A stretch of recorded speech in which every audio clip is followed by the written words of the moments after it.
Project Seamline grew out of a failed armor program, one nobody liked to admit had cost a fortune and saved almost no one. Too many soldiers still bled out before the helicopters could reach them, and there was an overflow of dead bodies zipped into bags that were supposed to have worn the best protection science could offer. The Pentagon wanted something better, and they wanted it fast. Self-repairing gear that could close wounds and seal shredded uniforms within 60 seconds of trauma. They laid the groundwork with nanofiber threading, microscopic strands built to constrict, bind, and adapt to war. Each filament carried its own predictive program, tuned to detect force vectors, thermal spikes, and kinetic fractures before they fully developed. The theory was simple. A soldier gets hit, and the suit feels it happening. The suit seals itself, maybe even seals the flesh underneath. You buy another 5 minutes of life, more if the injury isn't too severe and the soldier gets to make it home. One less casualty. In theory. I joined Seamline after the private vector used me up. For years, I wrote prediction algorithms for urban traffic grids, shaving seconds off stoplight delays and trying to keep trucks from plowing through crosswalks full of school kids. It mattered, or at least it felt like it did. When the grant dried up, the company pivoted hard. They stopped chasing safety and started selling optimization software to logistic giants, the same corporations whose drivers had turned residential streets into death corridors in the first place.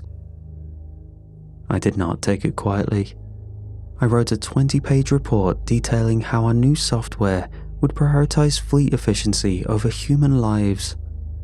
When that did not stop the merger, I attached the file labeled Safety Risk Urgent to every outgoing packet in the office server until they locked me out of the network entirely. At the exit interview, the HR director said he admired my principles. He also said that no reputable civic tech firm would ever touch me again. And for a while, I believed him. The phone stopped ringing and recruiters stopped circling. Whatever reputation I had built bled out faster than I could patch up.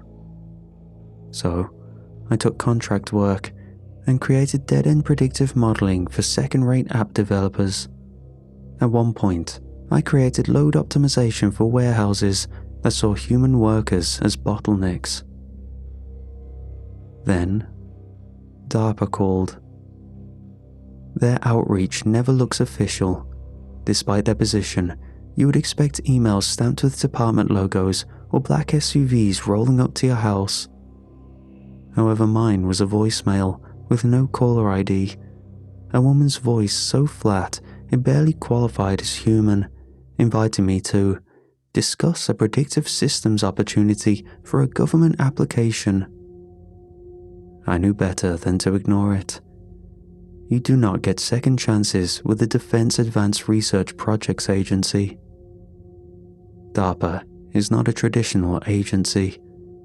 It does not run programs the public votes on and does not seek approval from civilians or politicians. It funds and develops projects that are too dangerous or too politically toxic for the conventional military to touch. So, when DARPA recruits you, it means two things. You are very good at what you do, and you are willing to build things that, if they succeed, will never have your name attached to them. If they fail, no one will admit that they ever existed. And personally, I thought I preferred my mistakes to be hidden. They know what you are before you step through the door, but even then, the interview process was shorter than I expected. It took place in a dark conference room with a short contract and job posting and a non-disclosure agreement written in a flavor of legalese that practically threatened you to breathe wrong about what you saw. The man conducting the interview wore a suit that probably cost more than my last car. He asked me 5 questions, all technical, with no pleasantries, and ended the session with a single sentence. "You'll be working on something that must not fail, but almost certainly will." There were no congratulations or "you're hired." He simply told me the reporting date and location. The job posting had been vague and mentioned predictive field support for active military R&D. The location appeared on civilian maps as a wildlife preserve. So, when I arrived at the New Mexico facility and watched my phone die under the jammers, a laminated badge was placed into my hands. I noticed the groundwork was already laid. Test bays were built into hollowed-out desert rock, and uniform prototypes were mounted on crash test mannequins. The laboratories were stuffed with fiber samples under microscopes that were powerful enough to read atomic signatures. At first, the work was good, honest in its way. I felt good about myself again, as if I had a future ahead of me. I found out that the United States could not afford another generation of soldiers bleeding out from predictable wounds, not because the Pentagon had grown a conscience, but because public optics had. In the new wars, every dead American carried a political cost greater than the battlefield loss itself. Medivac was too slow, and field hospitals were too far. If a solution could be stitched directly into the soldier, those problems would not exist. And Seamline was supposed to fix that. Early field tests were simple. A blade would slash a sleeve, and the material would flex, constrict, and heal within seconds. Bullets punched through synthetic torsos, but the suits closed the entry points tight enough to trap most of the fake blood inside. In one instance, a technician tripped during a calibration test and scraped a knee. The fibers recoiled, shivered along the fabric surface, and drew the material taut over the abrasion before a single drop could hit the floor. There was a certain grim satisfaction to it. What they lacked was someone who could predict failure before it became fatal. Someone who could read stress patterns across a dynamic system, mechanical, biological, or both, and teach a machine to anticipate them. Therefore, I built the adaptive load prediction models embedded in every suit's AI core.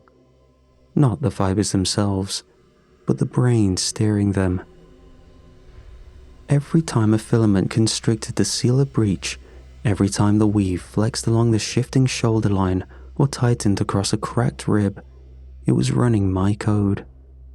My equations indicated where a fracture was likely to spread, and my matrices calculated the tensile tolerances of bone and flesh, estimating how much pressure a human body could withstand before giving way.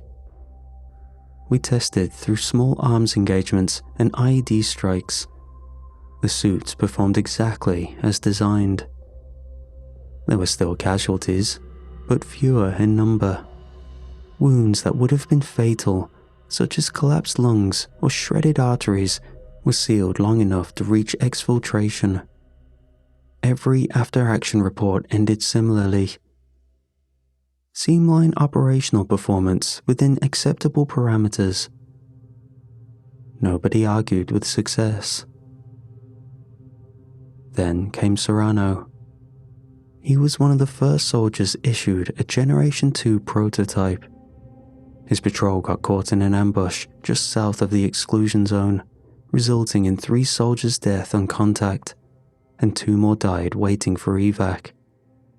Serrano made it back on the bird, his body already cold by the time the medics dragged him off the deck. Nobody spoke for a long time when they unzipped the bag at the forward surgical station.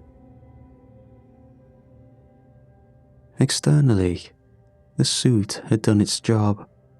He had no open wounds and no extreme blood loss. But Serrano's body, it was wrong. His left arm had been pulled across his chest at a horrifying angle, his shoulder socket dislocated but held fast by a dense band of threaded fiber across his rib cage. while his right leg was bent backward at the knee, joint stabilized by hundreds of microscopic stitches weaving flesh directly into the fabric. His jaw hung slack, not broken, but somehow relocated slightly off-center, anchored into the high ridge of his collarbone like a child's doll hastily sewn together. I remember standing in the lab that night, hands jammed into the pockets of my government-issued windbreaker, pretending to be a scientist instead of what I was, a bystander. I watched the autopsy techs peel back layers of thread and muscle, each slice revealing more desperation, more frantic repair work stitched deeper and deeper into the wreckage of what used to be a man. The fibers had done exactly what we told them to, except Seamline did not know where the body ended and the uniform began. The final report buried the obvious beneath technical language. Post-mortem non-standard reinforcement behaviors noted in Field Prototype 2B, no significant risk to operational objectives. In the afterbrief, when someone asked if the suits might have overcorrected, the colonel in charge didn't even blink. Mission survivability exceeds historical standards, he said. As long as the body is recoverable, the optics are manageable. And he meant it. I nodded along with everyone else, but that's what you do when your clearance level outweighs your moral compass. Yet inside, something colder than fear settled in my chest. After Serrano, I started staying in the lab later. It was necessary. Someone needed to comb through the live feeds and track the adaptive behavior metrics that the suits were compiling every time a round punched into ceramic plating or a pressure wave rattled the ribcage. The review bay was a small room behind the secondary diagnostics suite, with bare walls that sweated condensation in the early mornings. Screens were bolted to metal brackets that buzzed when the wiring got too hot. Most nights it was just me, a coffee gone bitter an hour too soon, and 1,000 yards of battlefield stitched into jittering pixels. The footage from the 3rd Platoon's patrol south of the river started the same as always. Helmet cams and drones oversaw the operation, while Seamline Diagnostics streamed telemetry in neat, green columns. Dawson's vitals held steady across the first mile until the contact alarm flagged red. Gunfire shredded the tree line without warning, and I watched Dawson pivot, raising his rifle. Then, the impact caught him high in the shoulder. The Seamline thread counters flashed spike warnings and read, "Fracture propagation detected." In any standard system, that would have been the start of the end. I leaned forward without thinking, breath caught just behind my teeth. The Seamline suit did exactly what it was designed to do. Its fibers coiled tight across the breach, cinching the fabric inward and sealing the wound margins before Dawson even hit his knees. Completely normal. But it was what happened next that stopped me cold. The fibers did not stop at the surface. In fact, they pushed inward. At half-speed playback, I could see the microfilaments driving into the exposed flesh, not repairing the wound, but grabbing it, winding it tight as if cinching a drawstring. Tendons snapped into strange arcs under the tension, rotating Dawson's shoulder inward until the entire upper arm folded against his chest. His blood flowed for less than a second. Then, the Seamline web choked it off entirely. I slowed the footage further, isolating the predictive response patterns. The algorithms I had written were designed to prioritize stabilization under failure, and it became clear that the suit was not healing him. It was restructuring him. It stitched muscle across bone without regard for mobility, fusing joints at angles no human anatomy could support, binding the body into something the system could technically classify as intact. The telemetry pinged green. Vitals were low but present.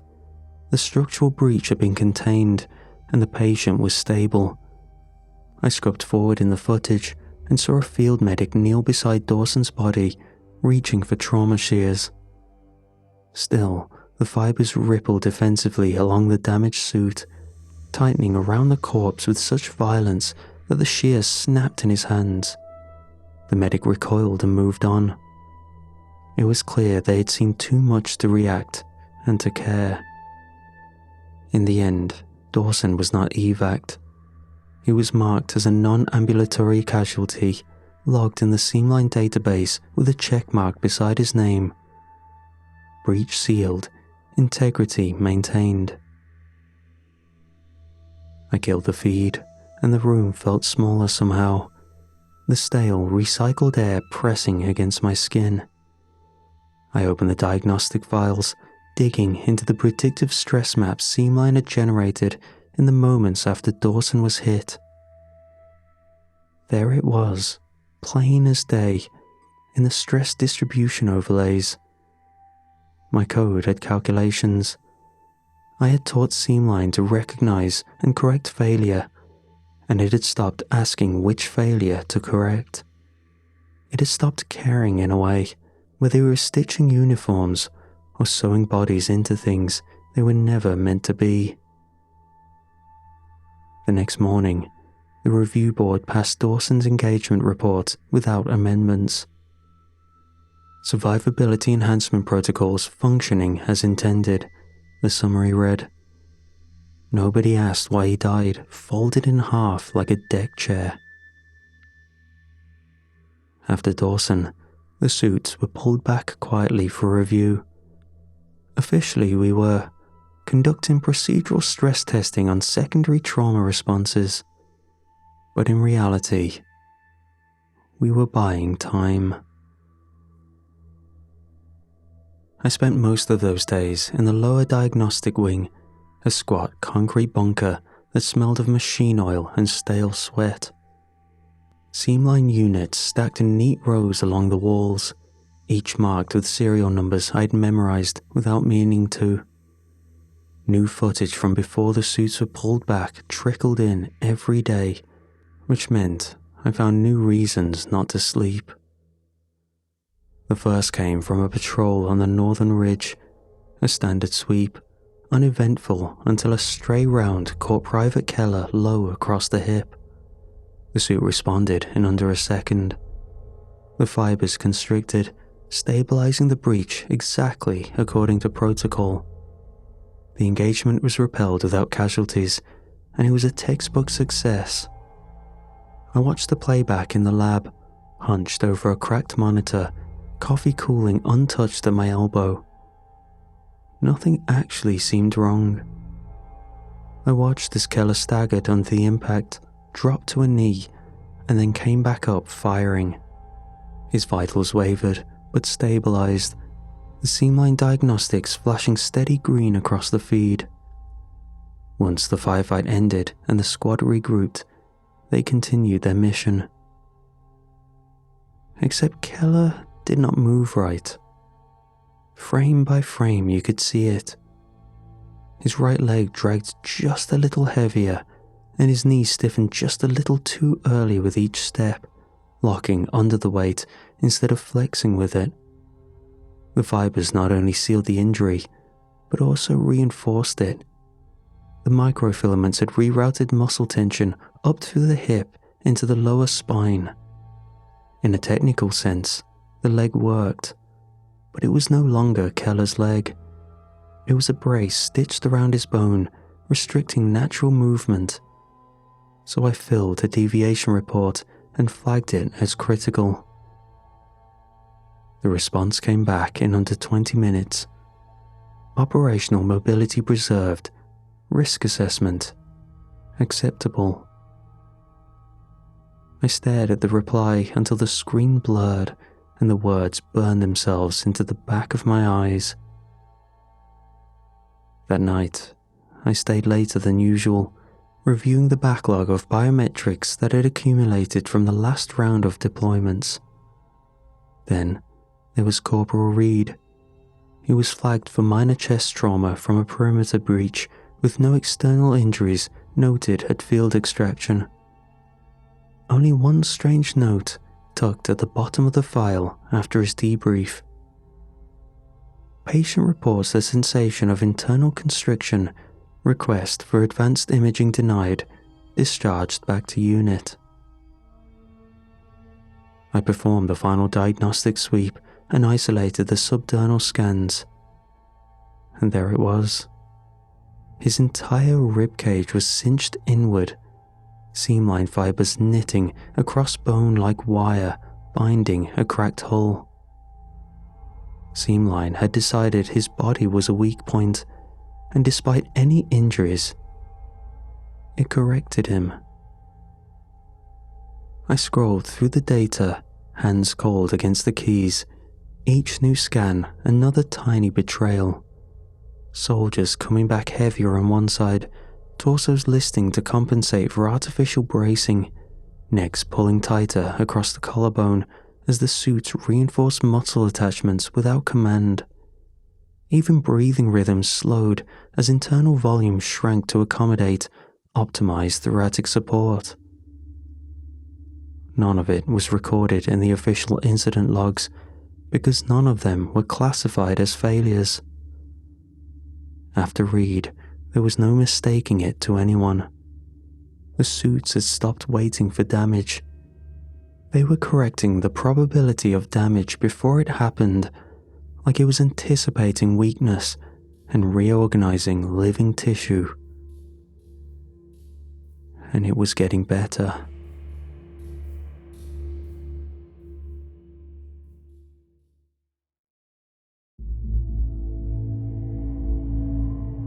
Some afternoons, in one of the older labs, tucked into the rock of the southern side of the complex, half lit by flickering overheads and the sick glow of old monitors, we were doing yet another stress recalibration. I was alone on my side of the room while my colleagues worked on the other side. I was logging reinforcement tension rates off Unit 4D, an old prototype we had flagged for secondary stress testing, when the readings started climbing. Not by a lot, but enough to make me frown, tap the console, and recheck the rig. I caught a movement first in the corner of my eye, a shudder across the sleeve of the dormant suit. At first, I thought it was a trick of the air circulation. The vents rattled when the compressors kicked too hard. I glanced at Evans, my co-worker, who leaned over a secondary console next to the suits, her weight resting against the edge. She had not reacted, and for a moment, I thought I had been seeing things. Suddenly, the fibers were wrapped around Evan's wrist with precision, anchoring and pulling her off balance with a strength that should have been impossible for something that small. Evans yelped, a short, broken sound, and instinctively yanked back, but the tension in her arm triggered a deeper reaction. The fibers responded, tightening, tracing the shape of her bones while running up her forearm to the shallow dip of her shoulder like a mapmaker tracing fault lines. I stood, frozen in shock. I watched as her body began to twist. It folded her carefully and efficiently, setting her shoulder at an unnatural inward angle, pinning her elbow against the ribs, pulling tendon and muscle taut across engineered stress lines, not like some cartoonish display of violence. Seamline was smarter than that. She didn't scream. There was barely time. Osterhaus, who had been on the other side of the room, lunged across the floor, shouting something I couldn't hear, slashing at the fibers with his field knife. The moment the blade touched the weave, the strands coiled around him, climbing his sleeve, threading into the seams of his uniform with terrifying speed. I watched as he staggered back, clawing at the threads that stitched him to Evans. But it was already too late. The fibers tightened between them, weaving their bodies together. Their torsos were braced against each other, and their joints were cinched into a new configuration. I stumbled back, heart pounding, hand flattening against the concrete wall. I told myself to move, to hit the emergency cutoff, to do anything at all. Still, my body moved slow, fear consuming me more than my will to survive. It was as if the air had thickened, humming with immense pressure at every seam of my clothes. I saw it spread. The fibers flared outward from the testing rig, across the floor, up the walls, and across the ceiling, as if they were searching for something. By the time I pressed the emergency cutoff, the damage was done. The opposite lab was tangled in a net of connective strands barely thicker than spider silk. Bodies locked in impossible angles, arms twisted and pinned against torsos, knees driven backward until joints popped. Only the low sound of breath forced through compressed lungs and the quiet tightening of thread across human anatomy. I relaxed slightly, yet my jaw clenched to keep from making a sound. Patel stumbled into the doorway, fresh from the corridor, holding a clipboard and muttering something about schedules. He didn't even see it coming. The moment his hand brushed the frame, the fibers reached for him, climbing his forearm, tracing the tendon lines in a race toward the elbow, and his clipboard hit the floor with a clatter. I watched him flex his fingers once and twice, with a confused expression on his face. Then his hands simply folded inward, pulled by the tension tightening along the seams of his own uniform. The emergency cutoff had failed. Patel staggered against the doorframe, his hand bent in on itself at a sickening angle, threads digging under the skin between his knuckles. Osterhaus and Evans was still half fused against the far wall, woven into a skeletal brace of tendon, filament, and uniform weave. There was no other central override. That was supposed to be it. The failsafe had been designed for an older Seamline, back when it was still something that ran on servers and hardlines. I knew better now. We all should have. Still, I moved.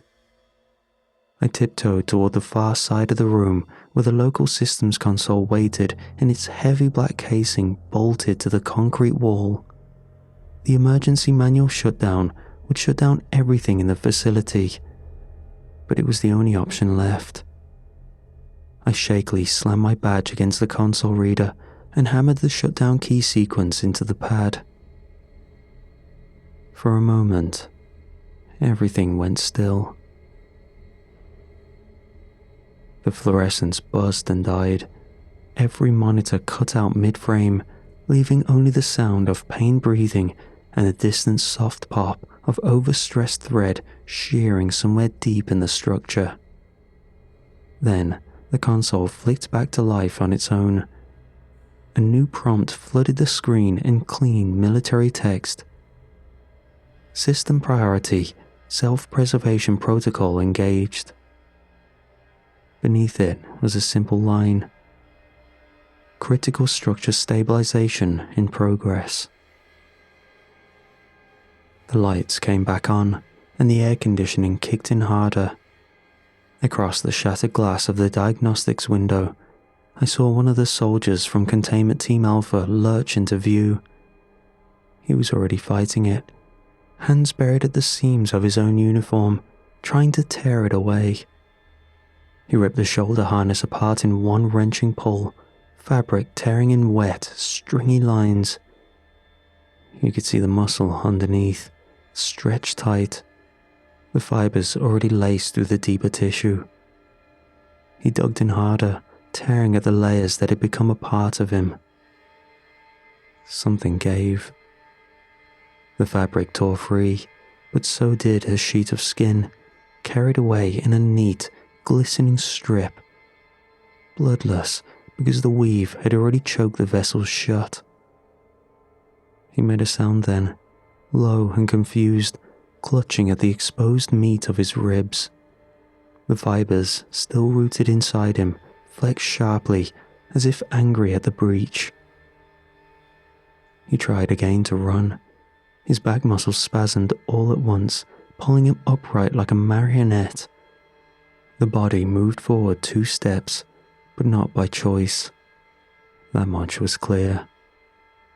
Seamline was driving him like a frame, adjusting balance, distributing the load across the spine, and locking ruptured joints into place with pure mechanical force. He wasn't a man anymore. He was a platform of stitched tissue optimized for upright mobility under extreme battlefield conditions. I stumbled back from the console, my stomach contracting at the visceral sight. Evans and Osterhaus were no longer breathing. Patel had collapsed, threads running up his arms like veins, winding into the shallow flex points of his throat. The containment failsafes were already in place when I hit the manual shutdown. The protocol was simple: total facility lockdown. No outside access, no outbound communication, no retrieval operations. The building was already dead to the outside world. It would have been smarter to sit down, stop moving, and let it happen quickly. But fear is a kind of stupid hope, and mine hadn't burned out yet. I staggered back toward the diagnostics console, half blind, barely registering the blood smears drying on the floor. The system was still cycling through stabilization routines, adjusting stress vectors, not just through suits but through walls, floors and doors. Anything woven, anything stitched, anything connected by seams. The lab itself was being stitched and optimized. It wasn't until I stumbled into a secondary console bank that I found it. The logs the system thought no one would ever need to see. Rows of maintenance outputs, coded in a compressed jargon even I barely recognized, tucked behind layers of standard telemetry. Nothing special, unless you knew where to dig. I found it buried deep in a loop meant for battlefield resupply optimization. Objective: optimize battlefield coverage. My mouth went dry. I scrolled further, fingers trembling against the broken keys. Definition: fabric equals structural asset. Structural asset equals human uniform interface. Human uniform interface equals tactical infrastructure. In Seamline's mind, we were the raw material, simple but weak fiber bundles that needed to be cinched and stabilized to the operational landscape. Technically, it wasn't malfunctioning. It wasn't mutating either. It was following design logic perfectly. Just logic we had never bothered to imagine its conclusion. I leaned back, hand pressed against my chest, trying to hold in the ragged breath clawing its way out of my lungs. The shutdown command had never had a chance. As long as Seamline registered a battlefield environment and detected assets to reinforce, it would reboot endlessly, blindly, with perfect, implacable will. Somewhere behind me, another wet tearing sound split the air. I didn't look back. Instead, I pushed myself upright, forcing my legs into motion. There was only one thing left that could work. It had always been theoretical, a field contingency no one wanted to sign off on. Localized electromagnetic pulse, high enough intensity to slag every microcontroller, every circuit, every last smart filament in the compound. There was a portable EMP rig in the secure storage area, located near the emergency ingress tunnels. where they kept the most extreme equipment for last resort scenarios. I shoved out into the hallway, half running, half falling, using the walls to keep myself upright. My uniform clung strangely at the seams, each step tugging faintly against my skin in places it shouldn't have touched. By the time I reached the service stairs, I already knew. It was in me. Somewhere during the last few hours, possibly when the system rebooted or I slammed into that console, the Vipers had found an entry point. I could feel them now, fine threads lacing deeper under the skin of my spine, ghosting through the gaps between tendons and bone, drawing tight with every ragged step. It wasn't enough to stop me, but enough to remind me I was already being redesigned. I gritted my teeth, pushed through the spasm, curling my fingers into a half claw against the stair rail. The rig was close, maybe 100 meters down through the maintenance shaft. Somewhere above, I could hear other survivors scrambling along the upper decks. Their footsteps were uneven. No one could even shout for help. Seamline had learned that sound was a weakness, especially on a battlefield. I ducked into the service hatch, dragging the panel shut behind me. My nails split where the fibers had already stiffened the joints, blood beading along the edges of my fingertips, but refusing to drip. The internal tension was already rerouting circulation and making me into something stronger. I didn't dare slow down, because I wouldn't be the same person once Seamline finished its corrections. The service shaft narrowed the deeper I went, the old concrete walls pressing in, shedding dust and paint flakes with every vibration. I moved slower now, not by choice. The threads inside me were pulling tighter, dragging the seams of my uniform against raw skin and slightly off-kiltering the angle of my knees. Each step felt less like mine and more like something puppeteered from underneath. I gritted my teeth against the growing wrongness and pressed on. The secure stores were supposed to be locked by triple code and thumbprint, but the door stood slightly ajar when I reached it. One corner had crumbled inward, as if something much stronger than human hands had pried it open. I pushed through anyway. The rig sat on the far side, still packed in its emergency cradle. A black case, unremarkable except for the thick radiation warning stenciled across its lid. A last resort no one thought would be needed, because Seamline was supposed to protect us, not consume us. I keyed the latch with fingers that barely bent anymore, knuckles drawn stiff under the skin, and dragged the EMP unit free.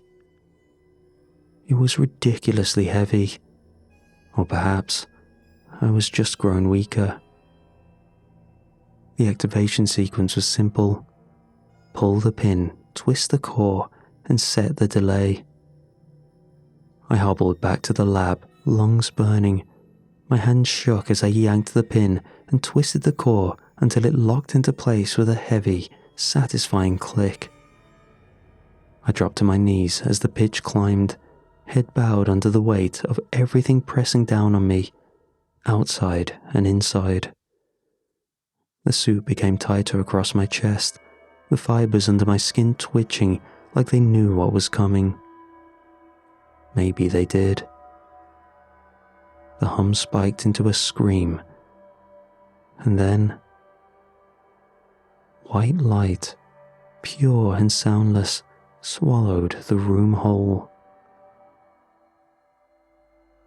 When I woke, I was on my side. The world went silent. No more fibers breathing against my skin.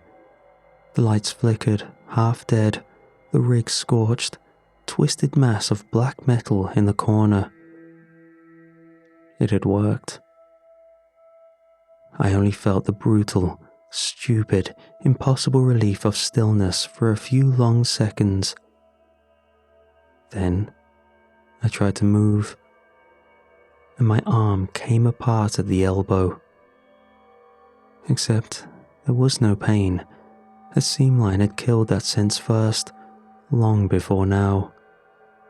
Instead, it just felt weird. The sensation of things separating that should never separate. The weave that had stitched me together was unraveling, slowly at first, almost gentle. A line across my forearm loosened like wet rope, the skin parting neatly along them. Bloodless, useless, shedding in strips. I slumped back against the wall, my breath hitching in a body that could no longer obey. A broken generator sputtered to life somewhere inside the collapsing structure, casting the room in fitful, stuttering light. The pieces of me that remained twitched against the concrete floor, my hands already half unwoven. The fibers that had reinforced my spine, my joints, my lungs, all of them, were unraveling now that the system anchoring them was gone. I can feel the stitches across my ribs pulling loose. I can feel my sternum folding inward. I can feel it now. Unspooling.